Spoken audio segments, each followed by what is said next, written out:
Thank you so much for joining me today. I'm here presenting with Lauren, who is a marketing consultant that has had over 5 years experience in the industry. Lauren has an extensive background in marketing, and we're here today to ask her a bit of questions and pick her brain. So thank you so much for joining me today, Lauren. Happy to be here. So background on what I've been doing, it's actually, 20 years. I'm probably showing my age. Oh, 20 years. Yeah, 20 My years. apologies, I got that wrong. Wow. I probably might look a bit younger. So 20 years in sales and marketing. Yeah. And I guess the thing I started off doing was corporate. Yes. So I was with a lot of established brands. And in the last 18 months, I've really been focusing on more small to medium businesses and looking at acquisition and retention strategies to help their businesses grow. Fantastic. And so your background, the last company you worked for was more so in the corporate side as a marketing manager? Yeah, marketing director. Marketing director. Yeah. And I looked after, it was like payments and prepaid card products. So we had like startup products, anything from a startup product, and having to adapt a strategy literally for a startup. And then we had like a really mature, some of the businesses which have been going for 11 years and trying to think of strategies to really try and get that to its next stage. Yeah, okay, fantastic. And at the moment you've been working for yourself for the last, was it 18 months? Yeah, 18 months. 18 months, wow. Yep. And what are some of the differences you've noticed from going from that corporate style to, working for yourself? Good question. So I guess with small, medium businesses and even some of my larger corporates, the main difference is some of them have really survived on referrals, so just word of mouth. Yes. Okay. So me coming in as a marketer, it's like we've never needed marketing before, and then I come in and put in some, obviously some strategies for them either to, again, acquisition, for them to acquire new clients, patients, customers, or could be, retention. They might be losing members, patients, clients again. So I'll put strategies in place. But yeah, it's quite foreign because they've built a business on never having a marketer, and then, here I am to prove what marketers can do. Yeah, mix things up a little bit. And how we can help businesses grow.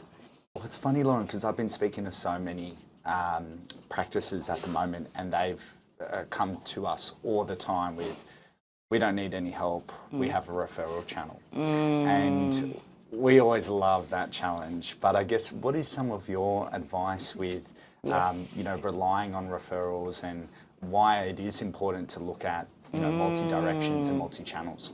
I guess the key thing, the benefit when we walk in, you and I walk in and talk to these professionals, is that everything is tracked. So whether it's SEO, whether it's your Google ads, whether it's your Meta paid ads, we can track. So any dollar that they give us to spend, we can absolutely show the return on investment. So for them, that's what they want to see. They want to see that there's a return, and they're getting something out of it. Yeah, and what I also love too is that with a referral base, you can't necessarily control what type of client you are being referred.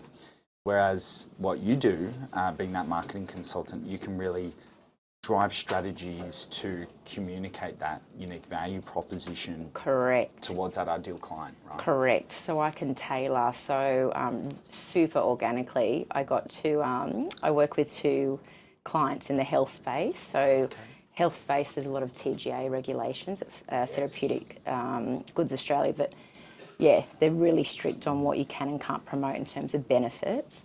So it's been really interesting for me as a marketer that certain things that I haven't been able to promote. However, because I've now got that experience on what I can work with within those particular clients, I now have gone out to other businesses in that same health space where I can really, I've got the learnings from what's worked from this client, and then I can help encourage, educate, and execute those same strategies with these other clients in the health space.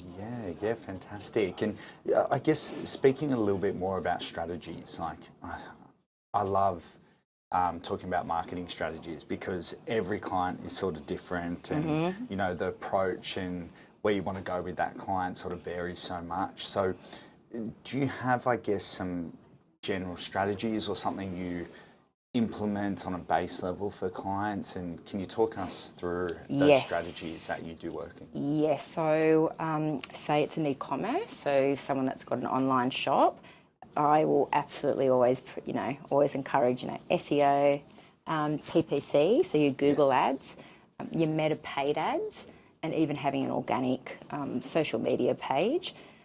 Or affiliate marketing as well. Yes, yeah. So affiliate yeah, okay. marketing is really powerful for e-commerce brands. But it's really tapping into all those channels. But then I could have, like a corporate, one of my clients is a lawyer, and it's how do we get ranked? We've got this amazing website. I want to get it ranked to the top. So that's when we put a really robust, targeted SEO strategy in place to help them get to the top of Google. Therefore, they'll get some more leads and inquiries and private clients. Yeah, no, that's really interesting because you've got such two different diverse clients. You've got that e-com, that professional space. Yes. Do you want to talk us through the differences of those two clients and maybe some of their challenges that you're experiencing with each of those? Yes. So with one of my clients, it's in the lawyer. I guess the difference is they're competing against, there's some really well-established law firms which have been going for so long. So it's really, they've got to try and play catch-up in Google land to try and get their websites ranking to the top. Yeah. So whilst they're an amazing lawyer and really reputable firm, but they are competing with other companies which have really been, up and running for a long time. So that's when we've got to have a really aggressive approach. Okay.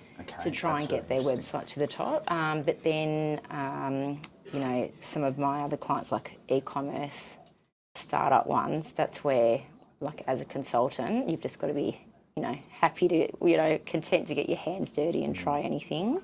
Yeah. And that's when we really will tap into all those like affiliate marketing, Yes. Meta paid ads, PPC, Google ads, SEO, etc. Of course. And I thought it was really interesting when you said for the professional space, because we've got to cut through the noise. We've got to be really aggressive. So what type of aggressive marketing strategies outside of maybe that SEO space do you tend to implement? For the professionals, there's particular ones where they have databases. So, I've got a company really strong in HR background. So I'll go to, there's like a HR database. So we really need to get in front of that HR.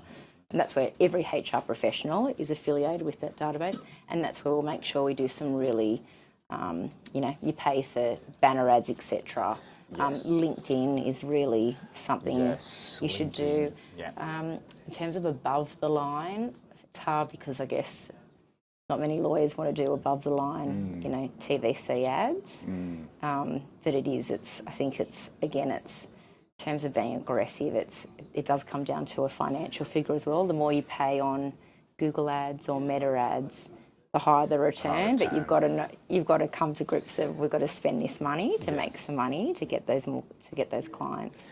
And talk to me a little bit more about LinkedIn, because what we see in the professional space is that it is such an underutilised platform. Yes. And especially at a B2B level, like it's their target audience right there. So it's like so I go on LinkedIn all the time. Do I go on Instagram and Facebook? Sometimes. Yes, yeah. Sometimes. But LinkedIn, me kind of working with professionals in that corporate space still, I always want to see how people are promoting themselves. And I guess the other thing I've noticed is that small to medium businesses and even enterprise businesses, but small to medium business owners, they really want to help other business owners. So I know from personal experience, even with me, when I put something on LinkedIn for my business, all of a sudden other business owners are starting to wanting to support me, and then they contact me because everyone, I guess, wants to help each other grow, which is a really lovely... It's almost like community, It's a community thing, and it's completely unspoken, and I've only noticed this since being out on my own, that all business owners, then I go, oh, yeah, I work for myself, and then suddenly someone's like, oh, do you do this? Can you help me with this? I'm like, yes. It's funny because we spoke a little bit about that referral channel, and it's funny how LinkedIn acts like that referral community. Totally. And once again, we see so many professionals not utilising that platform at all. Totally. We so one of my clients, a Italian coffee company, and we're getting a lot of B2B sales organically. Well, not organically, but from Yes. Meta ads and PPC, etc. However, we started posting, just some, we do coffee pods essentially and tea pods. So we're promoting our products on LinkedIn, and because there hasn't been any other coffee companies promoting their business on LinkedIn, we've had some leads, some inquiry or orders, I should say, just from putting like coffee. So it's not even a business like known as a corporate. Yes. No, Wow. it's a product-based one. So LinkedIn has been, but I think again, it's the more avenues and channels you tap into, you just got to see what sticks. Yes. Yeah. And what bites. And to be honest, everyone just wants their business. The key objective is to grow your business. So it's always growth. Where it comes from is you don't care where it comes from, but at the same time, you don't want to just pigeonhole it on referrals. You want to try it. Yeah. And I think what a lot of our customers struggle to understand is how these type of strategies that we're talking about can actually help them capture their ideal client. Yes. Because obviously some people are not their ideal client. They're correct. Outside of their scope, or they're not in their line with their service. Correct. So how do we make sure we can target that ideal customer? So when specifically with like Meta ads, and again with Google ads, so with your pay-per-click ads, you can actually pick up what interest. So you can start targeting who you think are your ideal customer, but when in fact you can check the results and you'll see that you're getting interest from, it might be a higher age group, it might be, stronger proportion to females, it could be people interest more in health and well-being. So it's really good insights because the data's there. The data will show you different customer groups that you can tap into. Yeah, and I think without even knowing. Yeah, and I think that's the power of digital marketing, right? Is that it's tracked, it's analytics, 100%. it's data, and the longer it runs, the more efficient you're going to get. Right? Correct. One of client that I work with, so we're doing a lot of influencer marketing. So we've got these young, healthy, fresh people promoting this certain product. But when we run the data, our age group is anything from 43 onwards. Not to say 43 is an older age, but targeting, 24 to 30-year-olds versus we're getting 43-year-olds, we're getting corporates.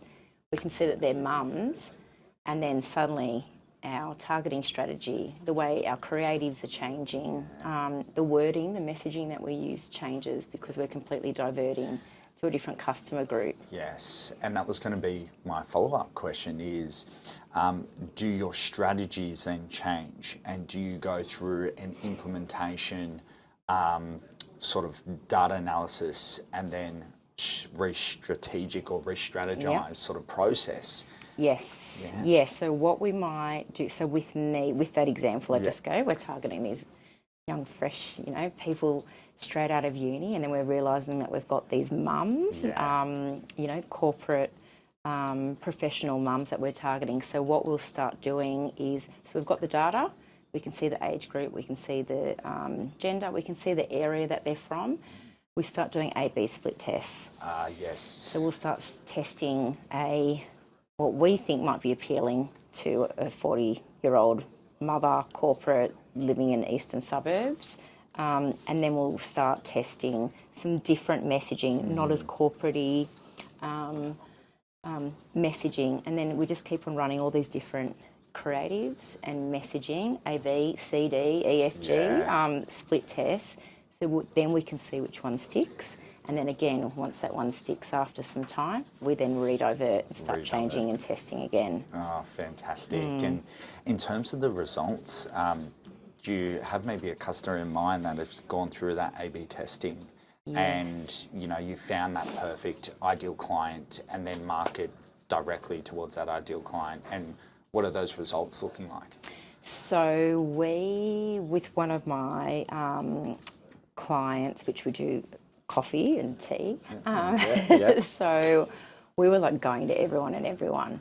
We're like, everyone's going to buy teapods and premium quality coffee, premium quality tea. Everything's imported from Italy. Oh, wow. So we're going out to everyone, right? Yeah. Because everyone drinks 10 coffee. Wide catchment. But then we have to narrow our strategy down because now we've realised it's a more premium. So it is people that they like that artisan type products. They like going to, the farmers markets and buying all that beautiful produce. They like, the Harris Farm, the gourmet grocers. So we've now completely changed our strategy and look and feel, messaging, ads, etc. to now our product, because it is a premium product, but now to get that, correct group of buyers to purchase from us. And what are then the results that that customer is experiencing? Has like sales or orders improved from that? Yes. So we've seen that our average order value is now increased. Because instead of just them buying like a bag of beans, a bag of pods, they're now buying, we've got these beautiful infused, extra virgin olive oils. They're buying the, farm to table jam. So, and because they're families, that's why we can see the average order value is going up, because they're purchasing more products. But that's all come down to us now knowing more about our customer. Yeah.